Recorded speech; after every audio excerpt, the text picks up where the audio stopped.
1947. It's built very early in 1947. Okay. It's the third last DC-4 built. Really? It's serial number 43155, and it was built on special order to South African Airways. So it is an SAA plane. Ex-SAA, yes. Right. It was registered ZS-BMF in, well, I believe July 1947. Okay. And it flew until 10 years ago. The name it carried in SAA was Amatola, but subsequent to its SAA service, it didn't carry any name at all. Okay, and how long was it part of SAA? So what date? Well, it stayed with SAA until 1965, Yeah. when most of the DC-4 fleet was sort of retired, and it was eventually transferred to the South African Air Force in 1966. Okay. And as you can see it here, it's standing in its South African Air Force camouflage for 1992. Okay. The number on the nose, which you see there on the nose wheel doors, 02, Yeah. stands for 6902, which Okay. is its Air Force serial number. Yeah. And sorry, and this aeroplane actually carries a unique paint scheme. It's the only DC-4 to have camouflage in this exact pattern. Oh, really? The rest of them carried a different pattern. If you have to go around to the other side, Okay. you will notice across the door it has a camouflage line which runs across the door, which is unique to this aeroplane. Okay. Another feature which is interesting to notice is the nose wheel. Okay.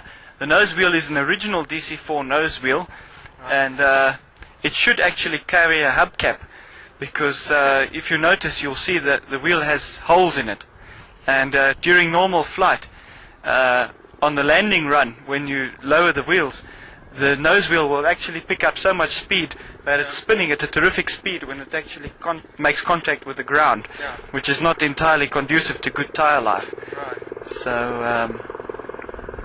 and then of course, what else is interesting to notice about this aeroplane is the black tip on the nose. Yeah. That's for the weather radar, Okay. and that helps the weather radar to work a little bit better. Darker colors help. If you had white, for example, you'd get an extremely poor weather radar readout. These aircraft are equipped with extremely effective radars, which were fitted in about 1959. So a standard DC-4 shouldn't have a long nose like this. It should have a fairly flat nose, Yeah. but yes, as you can see, you have the long nose here. Okay. And alright, these are the Pratt & Whitney R2000 D5 engines, as fitted to most DC-4s. The original variant of the DC-4 carried the D3 engine, which had a double-speed supercharger, but this is the D5, which has a single-stage supercharger, and that helps to preserve the cylinder life, thereby obviously imposing less load on the cylinders, because the compression ratio would be considerably heightened. You can also notice here very nicely the black propeller used by the South African Air Force.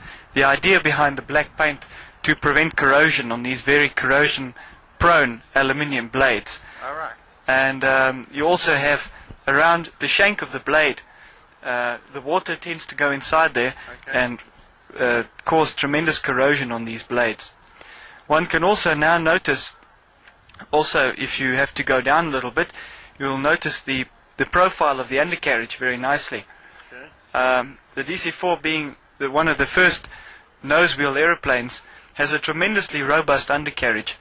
Alright. And although this one doesn't wear the original brakes, it's fitted with DC-6B wheels and brakes, which are disc brakes, single disc brakes. They are nevertheless very, very effective. And the DC-4 has an interesting undercarriage system, whereby when it has to be lowered, it must first be raised inside the wheel bay and then lowered. Okay, so we're inside, literally inside the propeller section here, inside the cowling of the DC-4, and Brendan's going to take us around the various bits and pieces inside here. Alright, here we are inside the wheel bay, and as you can see on the camera now, you have the noise accumulator, which is right there with a small little yellow cap on the bottom, and that's to take the shock from the engine hydraulic pumps to prevent it from damaging the main hydraulic accumulator. And this is a modification which is only found on South African Airways DC-4s. It should normally have 3 accumulators in the bay. And as you can see now, we're moving past the oil cooler, and just behind you can see right there, we can see the oil cooler viscosity valve. And that allows the oil to cool at varying rates. You can adjust that, and but we don't normally adjust it because it tends to lie to us a little bit then about how the engines are doing. What's this thing? Is that exhaust? That pipe over there, that's the drain pipe for the oil tank. If the oil tank is overfilled, or if we need to drain it during servicing, we just unhook it there, and if you have to follow the length of the pipe, you can follow it, and you'll see there's a little butterfly valve which is opened, and then the oil from the oil tank comes out. Okay, where are we in now? Alright, that is the propeller feathering pump. What happens if you lose an engine in flight and you have to feather the propeller? That takes oil directly from the oil tank above it and sends it straight into the propeller at a pressure of 3000 psi, which will then turn the propeller into wind, so reducing drag. And that is just a 24-volt motor with a pump. And yes, right up at the top there, you can see quite clearly now the oil tank. In the bottom of it is a feature which is also introduced very early on with the DC-4.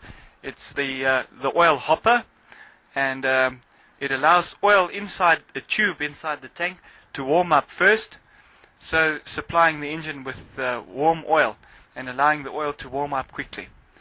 The oil tank you see there has got a capacity of 22 US gallons. So this is this big thing here. That's correct, sir. This is Yes. the whole world. This is the oil tank. And the large strut in the middle, which you can see, that one is to retract the undercarriage doors, and it's actuated by the undercarriage itself. You can see the pickup just behind the oil cooler hopper. It grabs on the undercarriage and pulls the doors closed. Wow. And then right on the right there, you have the main electrical junction box in this wheel bay, and all your functions for the engine electrics are controlled from there. And below it is a little small black box on the bottom of it, and that is your generator circuit breaker. And electric, huh? yes, sir. And then all along the side of the wheel bay here, What are these pipes coming here? this is mostly the oil, fuel, and hydraulic oil pipes coming from their various tanks. Okay. And the bottom two are your vacuum lines. Okay. Yeah. And you can notice in the corner there is the vacuum filter. It's a little bit difficult to see, but the vacuum filter is noticeable in the corner there. Is that it there? That is the vacuum filter. Okay. Let's get right in on that.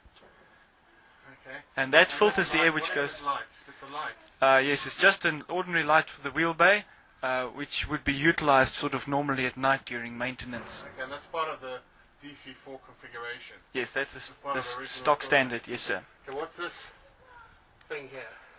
All right, those are just linkages in the pipes. And now we come around to the back, we get all these wires and cables.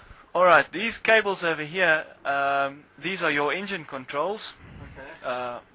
Partly you can see the looms at the top running across above the oil tank, Yeah. and some of the others are some of your flight controls, which are routed from there, and also a large amount of cables to actuate other things such as fuel tank selectors, etc. Ah.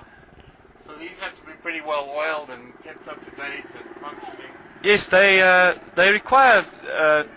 Luckily, these don't require such frequent greasing because the aeroplane tends to throw a lot of oil onto them in any case. Right. But they do tend to. You were saying about the linkages, Brendan.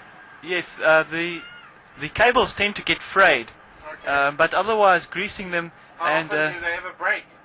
Well, we normally catch them before they break, but yes, they do break. So they're obviously subject to regular maintenance by your crew. Yes, they have to be checked over very often. Right. And it is a an item on the pre-flight inspection also to have a look over them. Are these actually rusted, or what are they made of? These are made of steel, Right. and they are not rusted. They are covered in grease, and the dust sits on the grease. Okay, so they look rusted, but they're not actually. No, they're just covered in oil and grease. Okay, we're going to start off with the wheel now. The helicopter will stop. Hold on. We'll just have a look at the helicopter. South African Air Force helicopter coming in there. Beautiful day at the Veld and the Vootrekker monument in the distance. Hey Brendan, back to the DC-4 wheels. You take it from there. Alright, so this is the DC-4's main undercarriage, which you can see here. These wheels are originally fitted to the DC-6. They're Goodyear wheels, and they're a modification. Goodyear wheels. The wheels are made by Goodyear. The tires, interestingly enough, are Dunlop, and they were made locally. And they're still produced to this very day. They're still made in Brazil. But as for the wheels themselves, they are fairly large, and their size is a 15-50-20, which is almost the same size as an Airbus has. So for an aircraft of this sort of passenger carrying ability, these are fairly large wheels. And the brakes themselves, which are behind these wheels, are extremely fearsome. They don't have an anti-lock capability. So bursting tires on these aeroplanes is very much a reality. It's not unusual for a heavy-footed pilot to burst all 4 tires. Wow. So these brakes must be... How much are these tires going to retail at? If one can find them, well, unfortunately, a dollar figure for me is a little bit hard to provide. But locally, we are able to procure them in the region of about 12,000 Rand each. So about $8,000 at current rates. Yes. Yeah. So that's a little bit too hard on the brake, and it's gone. $25,000 down the drain. Yes, and these are, of course, they're 16 ply, so they have plenty of fabric to go through. We normally fly these tires until we can see the first fabric, and then we remove them. Right. And of course, if one has to go up higher on the undercarriage, you'll notice a cable running up, and that helps to pull the undercarriage up, and you can see the lock, the undercarriage lock, which prevents the undercarriage from folding up on the ground. Okay. Because of this, of course, this undercarriage is not held down by a mechanical lock; it is held down by hydraulic pressure. Wow. And that lock we put in when the aeroplane comes back from a flight prevents the undercarriage from folding up on the ground. Okay. So then, of course, as you move up, you can see there's several small flaps here on the nacelle which open up. Those are your fuel drains. We drain the fuel for water, because water, of course, is heavier than avgas, so it tends to run down to the bottom of the tank where the fuel drain point is, and then we can just open it with a long stick, and the water will run out. So should we move into the right now, yeah? Yes, all right. That's the main oleo leg you see there, focusing on the door behind it, and the brake debooster now in the picture. And the brake debooster is a very important feature because it takes the main system hydraulic pressure of 3,000 psi and brings it right down to 1,525, if I remember correctly, for the brakes. If that was not there, the brakes would, of course, just lock up immediately. Wow. So that prevents the system from taking so much hydraulic pressure, which of course would also cause leaks on the brakes. Okay. Okay, so there's an interesting story, reference the door here.